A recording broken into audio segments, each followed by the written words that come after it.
7월 4일 월요일 매일 쌓아간 위대함. 중국 명나라 시절 만리장성 동쪽 끝에 마지막 관문인 산해관에 달 편에게 글씨를 쓸 명필을 구한다는 소식이 퍼졌습니다. 그동안 단 한 번도 외적이 침입하지 못해 천하제일관이라 불린 산해관의 편의 글씨가 희미해졌기 때문입니다. 황제인 신종이 특별히 내린 명령이었기에 중국 각지에 내로라 하는 서예가들은 모두 산해관에 모였습니다.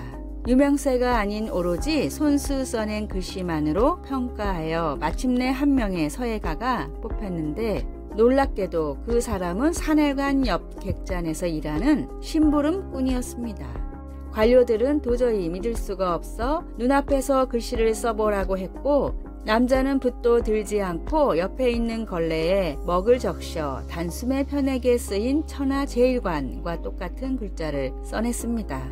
도대체 어디서 서예를 공부했는지 한 관료가 묻자 남자는 이렇게 대답했습니다. 저는 이곳에서만 30년을 일했습니다. 일을 하며 저 글씨가 보일 때마다 재미삼아 손가락으로 행주로 따라 그리다 보니 어느 순간 저 글씨만큼은 똑같이 그릴 수 있게 됐습니다. 하루에 단 한 말씀이라도 삶 속에 실천을 하다 보면 조금씩이라도 예수님을 닮아가게 됩니다. 하루에 말씀 한 절씩이라도 실천해 예수님의 발자취를 최선을 다해 따라가십시오. 오늘의 말씀, 육체의 연단은 약간의 유익이 있으나 경건은 범사에 유익하니 금생과 내생의 약속이 있느니라. 디모데전서 4장 8절. 오늘의 찬송 201장 참사람 되신 말씀. 오늘의 만나, 아무리 힘들어도 주님을 닮아가는 일을 포기하지 마세요. 아침에 묵상한 말씀을 하루 동안 반드시 실천해 봅시다.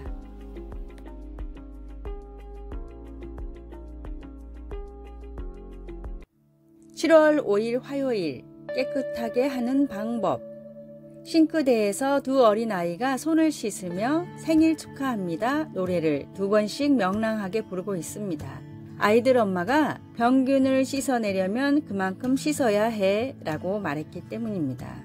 여러 가지 것들을 깨끗이 유지하는 것은 귀찮은 일일 수도 있습니다.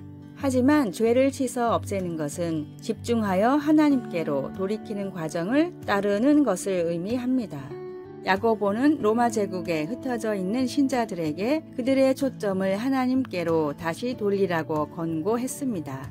언쟁과 싸움에 휩싸여 자신들의 우월의식이나 소유, 세상의 쾌락, 돈과 명예를 위해 다툼으로써 그들은 하나님과 적이 되어 버렸던 것입니다. 그래서 야고보는 이렇게 경고했습니다. 그런즉 너희는 하나님께 복종할지어다. 마귀를 대적하라. 그리하면 너희를 피하리라. 죄인들아 손을 깨끗이 하라. 두 마음을 품은 자들아 마음을 성결하게 하라. 그러면 어떻게 그렇게 할 수 있을까요? 하나님을 가까이 하라. 그리하면 너희를 가까이 하시리라. 이 말씀은 삶에서 더러운 죄를 씻어 없애기 위해 왜 하나님께로 돌아가야 하는지 설명해주는 살균제와 같은 말씀입니다. 그러고 나서 야고보는 청결하게 씻는 방법을 더 자세히 설명하고 있습니다. 슬퍼하며 애통하며 울지어다. 너희 웃음을 애통으로, 너희 즐거움을 근심으로 바꿀지어다. 주 앞에서 낮추라. 그리하면 주께서 너희를 높이시리라. 우리의 죄를 다루는 것은 겸손한 일입니다. 하지만 신실하신 하나님은 우리의 죄 씻는 행위를 하나님을 예배하는 것으로 바꾸어 주십니다.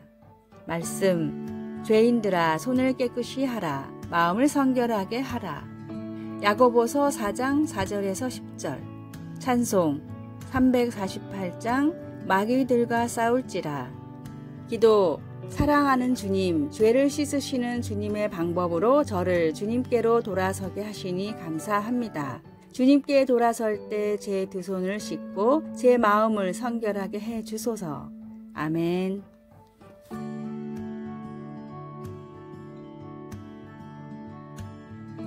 (7월 6일) 수요일 효과적으로 설득하는 법. 협상 전문가인 뉴욕 주립대학교의 딘 프리트 교수는 자신의 저서에서 이런 말을 했습니다. 로마 제국은 기독교인들의 신앙을 포기하게 만들려고 콜로세움에 가두고 사자로 협박했습니다.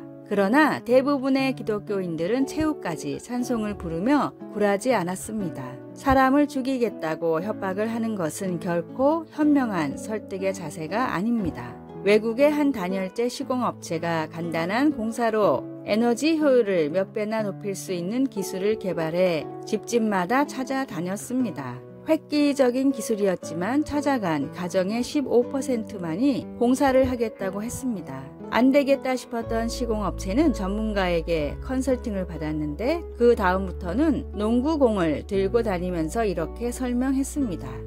지금 이 집의 모든 창문이 닫혀 있지만 사실 새고 있는 에너지를 모두 합치면 창문에 농구공만한 구멍이 나 있습니다. 단지 설명의 방법만 바꿨을 뿐인데 성공률은 무려 61%로 4배나 높아졌습니다. 어거스틴은 남을 설득하기 위해선 먼저 내가 좋게 변해야 한다고 말했습니다. 복음을 전하고 전도의 가장 좋은 방법은 충만한 은혜로 변화된 나의 삶을 보여주는 것입니다. 나날이 예수님을 닮아가는 큰 복을 달라고 간절히 기도하십시오. 오늘의 말씀, 좋은 것으로 내 소원을 만족하게 하사 내 청춘을 독수리같이 새롭게 하시는 도다. 시편 103편 5절. 오늘의 찬송 425장 주님의 뜻을 이루소서. 오늘의 만나 생명력이 있는 말씀으로 날마다 새롭게 변화시켜 주소서. 복음을 위해 더 좋은 모습으로 변화를 시도합시다.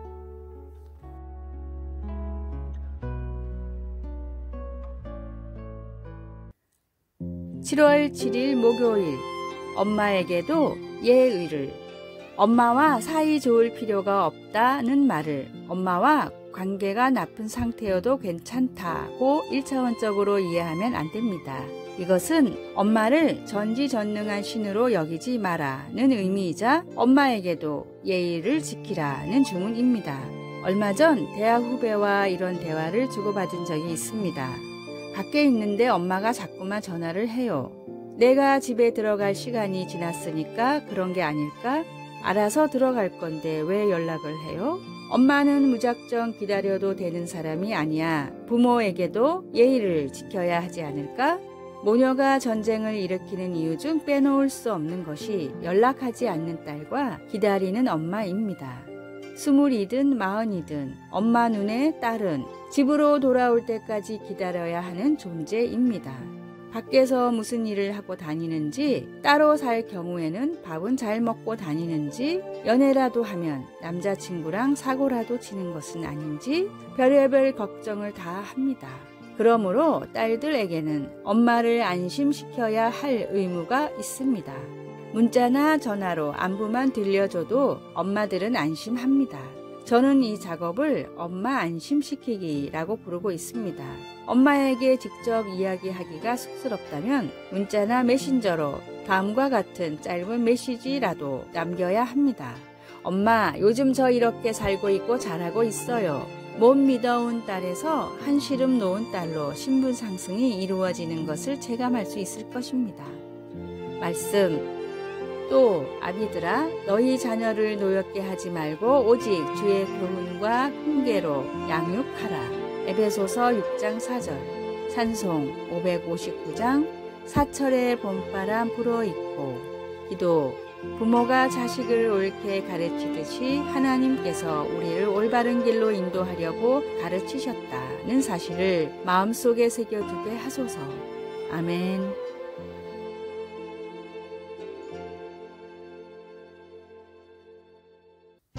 7월 8일 금요일, 호칭의 중요성. 벨 연구소의 품질 관리 책임자 에드워드 데밍에게 한 미국의 물류 서비스 회사가 컨설팅을 의뢰했습니다. 직원들이 배송 물건을 너무 대충 확인하고 배달합니다. 이로 인해 큰 손해가 있는데 혹시 좋은 방법이 없을까요? 이 회사는 전체 직원의 56%가 컨테이너에 실려온 물품을 대충 분류해 잘못된 배송으로 인하여 매년 5억 원에 가까운 손실을 내고 있었습니다. 금전적 손실을 떠나 물류회사에는 치명적인 배송 실수로 인해 소비자와의 신뢰가 깨지는 것이 더 큰 문제였습니다. 복잡해 보이는 문제였지만 에드워드는 회사 담당자에게 해결책을 단 한마디로 말했습니다. 오늘부터 배송 기사들을 물품 분류 전문가라고 부르세요. 그런데 이 어이없는 해결책이 정말로 효과가 있었습니다. 배송 기사들을 물품 분류 전문가라고 이름을 바꾸자 한 달 만에 56%의 실수가 10%로 급감했습니다. 말에는 사람의 생각과 행동을 바꾸는 즉각적인 힘이 있습니다. 나를 어두운 세상의 빛을 비출 복음의 등대로, 복음이 필요한 전도 대상자들을 VIP로, 함께 동역하고 헌신하는 성도들을 하나님이 붙여주신 가장 귀한 동역자로 생각하고 좋은 명칭으로 불러보시기 바랍니다. 오늘의 말씀, 너희는 그렇지 않을지니 너희 중에 큰 자는 젊은 자와 같고 다스리는 자는 섬기는 자와 같을지니라. 누가복음 22장 26절. 오늘의 찬송 92장 위에 계신 나의 친구. 오늘의 만나, 상대를 나보다 낮게 여기는 겸손의 마음을 주소서. 만나는 모든 사람에게 될 수 있으면 존칭을 씁시다. 아래의 빨간색 글자 구독을 누르시어 더 많은 전도의 열매를 맺으시기를 기도합니다.